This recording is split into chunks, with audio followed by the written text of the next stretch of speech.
अस्सलाम वालेकुम दोस्तों, तुसीं देख रहे हो अपना पंजाब टीवी ते मैं थोड़ा मेज़बान अफजाल अहमद। सब तो पहले अपने चैनल को करो सब्सक्राइब ते नाल ही लगी हुई घंटे को दबाओ क्योंकि साडी लेटेस्ट और बेहतरीन वीडियो 250 तक पहुंचे सब तो पहले। लो जी दोस्तों, वैसे अपना पंजाब टीवी एक बैट सेल की है। साढ़े बहुत ही अच्छे सब्सक्राइबर ने भाई महबूब आलम जनाब, उन्होंने साढ़े तो बैट खरीदी है। बैट की लदाई कराने लगे। अल्लाह ताला जनाब इन्हें खैर सलामती पहुँचावे तो अल्लाह ताला जनाब उन्होंने नसीबा करे। दिखाओ जी कैमरा मैन साहब, ला चलो भाई जी। पैसे भाई आधे पूरे कर ले अजे जनाब लदाई करान लगे हैं। अल्लाह के फजलो करम के नाल अपना पंजाब टीवी की टीम इस तरह ही जनाब मेहनत करती रह गया। पिछे ने बचा है जी भाई महबूब आलम ने जनाब बसीरपुर तो उन्होंने जनाब वैट साढ़े तो खरीदी है। लै चलो भाई जी, लै चलो।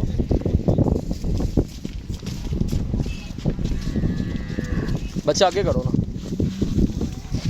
ना, चुवाई करा के जनाब इनकी लदाई करान लगे।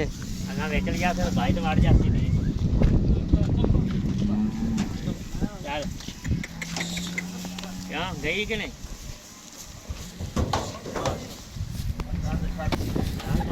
जनाब लदाई करा दी है।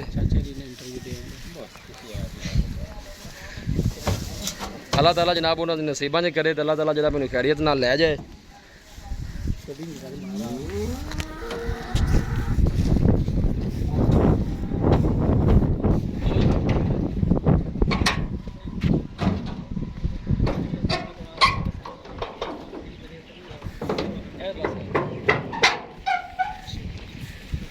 अस्सलाम वालेकुम चाचा जी, की हाल है?